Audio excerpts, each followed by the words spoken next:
Good evening friends.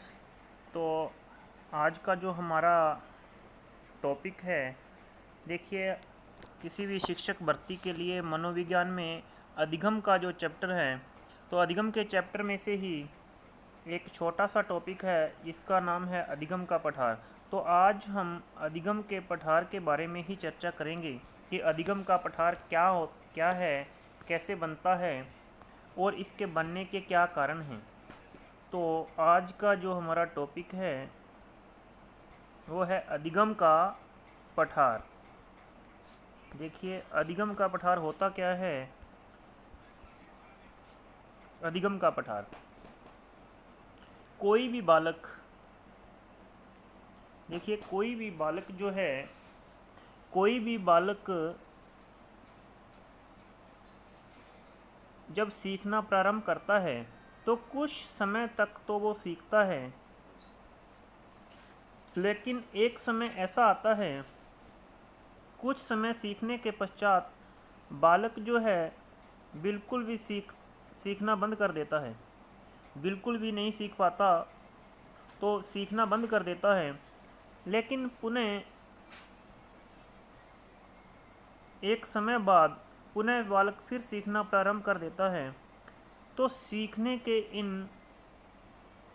की इन दो अवस्थाओं के बीच जो रुकावट या बाधा उत्पन्न हुई, इसी को हम कहते हैं अधिगम का पठार। ये लाल लाल रंग की जो लाइन है, ये अधिगम के पठार को ही शो कर रही है। तो इसी को क्या कहेंगे हम, इसी को हम कहेंगे अधिगम का पठार। क्योंकि बालक ने सबसे पहले यहाँ से सीखना, इसको हम बिंदु ए मान लेते हैं। बिंदु ए से बालक ने सीखना प्रारंभ किया, बिंदु बी तक बालक ने सीखा, लेकिन बी बिंदु के बाद बालक ने कुछ समय तक सीखना बंद कर दिया, बिंदु सी तक सीखना बंद कर दिया, और उसके फिर कुछ समय पश्चात बालक ने सी से डी बिंदु तक फिर सीखना शुरू कर दिया।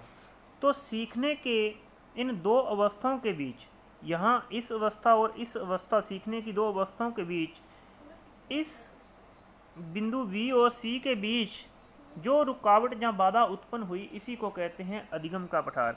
जैसा कि हम इस जो आकृति बन रही है, इस आकृति से भी पता चल रहा है कि ये एक पठार जैसी आकृति यहाँ बन रही है, क्योंकि ऊपर से ये बिल्कुल समतल सी दिख रही है हमें, तो एक पठार जैसी जो आकृति है ये बन रही है। तो इसी को हम कहते हैं अधिगम का पठार। अब अधिगम का पठार बनने का कारण क्या है, किन कारणों के कारण अधिगम का जो पठार है वो बनता है। तो इसमें सबसे जो पहला मुख्य कारण जो है वो है बिंदु का परिवर्तन। अगर कोई बच्चा, कोई बालक भली भांति अपना अध्ययन कर रहा है और बिंदु का परिवर्तन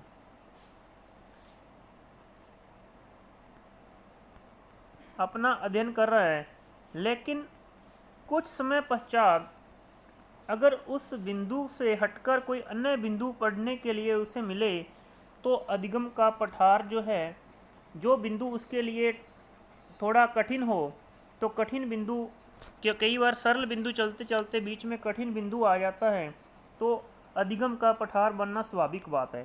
तो बिंदु का परिवर्तन भी क्या करता है, अधिगम का पठार बनाता है, अधिगम में बाधा उत्पन्न करता है। फिर आगे आता है विषय वस्तु की प्रकृति कैसी है। देखिए, जो भी विषय वस्तु हम पढ़ रहे हैं, तो विषय वस्तु की प्रकृति कैसी है। मान लो कोई बालक पहले जो विषय वस्तु की प्रकृति थी वो उसके साथ बिल्कुल अच्छे तरीके से उसको समझ में आ रही थी, लेकिन अब जो विषय वस्तु हम उसको दे रहे हैं वो विषय वस्तु उसको समझ में नहीं आ रही, तो ये भी एक अधिगम के जो पठार का कारण बनती है।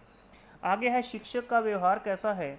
देखिए, शिक्षक का व्यवहार काफ़ी इम्पोर्टेंट है, क्योंकि शिक्षक के व्यवहार के कारण ही बालक जो है अपनी सफलता की जो मंजिल है वो तय करता है। तो शिक्षक का जो व्यवहार है वो किस तरह का होना चाहिए। अगर शिक्षक का व्यवहार अच्छा नहीं है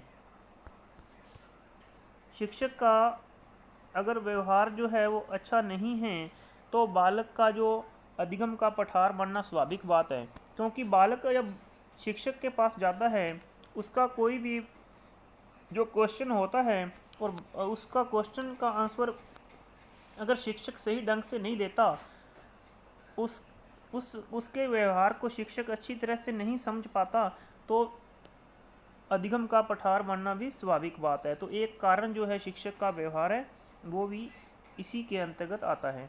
अब आगे आता है शिक्षण की जो विधि जो है।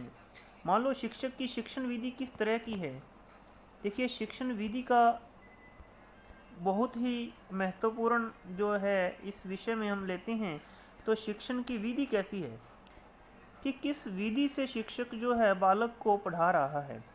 अगर कोई उसमें रुचि नहीं पैदा हो रही पढ़ने के प्रति, मान लो बालक का जो रुझान है वो पढ़ने के प्रति नहीं हो रहा, शिक्षक उसको बांध के नहीं रख पा रहा, अर्थात शिक्षक जो भी पढ़ा रहा है वो रुचिकर नहीं है, तो भी क्या होगा कि अधिगम का पठार बनेगा, अधिगम में बाधा आएगी। तो शिक्षक का जो व्यवहार है, शिक्षक की शिक्षण विधि है, तो इसके अलावा बालक की सीखने की इच्छा जो है बहुत महत्वपूर्ण है। देखिए, सीखने की इच्छा के बिना अगर हमारे में अभी प्रेरणा ही नहीं होगी तो फिर हम कैसे सीख पाएंगे। तो बालक की सीखने की इच्छा जो है बहुत ज़रूरी, बालक के लिए बहुत ज़रूरी है, क्योंकि जैसे थॉर्नडाइक भी अपने सिद्धांत में कहते हैं कि अगर सीखने में तत्परता नहीं होगी तो बालक नहीं सीख पाएगा, अगर बालक में रुचि नहीं होगी तो नहीं सीख पाएगा। क्योंकि जिस तरह से हम कह सकते हैं कि घोड़े को तालाब के पास तक तो ले जाया जा सकता है लेकिन उसको पानी पीने के लिए बाध्य नहीं किया जा सकता, तो उसी तरह से अगर हम बालक को स्कूल तो भेज दें लेकिन जब तक वो तत्पर नहीं है, उसकी खुद की सीखने की इच्छा नहीं है, तो तब तक वो उसको नहीं सीख पाएगा। तो सीखने की जो इच्छा का होना भी बालक में बहुत ज़रूरी है, नहीं तो अधिगम का पठार जो है वो बनेगा। आगे है सीखने का समय। देखिए, सीखने का जो समय है, समय का होना बहुत महत्वपूर्ण है। तो सीखने का समय, देखिए बालक का खेलने को मन कर रहा है, जब देखिए सुबह से बालक जो है पढ़ाई कर रहा है, लेकिन जो अंतिम जो कालांश में क्या है, टीचर जो आता है, बालक का तो खेलने का मन है लेकिन जो शिक्षक है वो उसका पढ़ाने का मन है, वो कह रहा है कि आपको पढ़ना पड़ेगा। तो जब उसकी इच्छा नहीं है, सही समय नहीं है उसके सीखने का, तो बालक की इच्छा जो है खेलने की है, तो सीखने के समय को भी बहुत ध्यान में रखा जाता है। तो अगर सीखने के सही समय पे हम बालक को नहीं पढ़ाएंगे तो फिर क्या है, तो सीखने का समय भी महत्वपूर्ण है, तो अधिगम का पठार बनना भी स्वाभाविक बात है। तो दोस्तों, आज के लिए इतना ही। तो आगे की वीडियो के लिए फिर हम नेक्स्ट जो वीडियो बनाएंगे उसमें एक नए टॉपिक के साथ। तो तब तक के लिए धन्यवाद।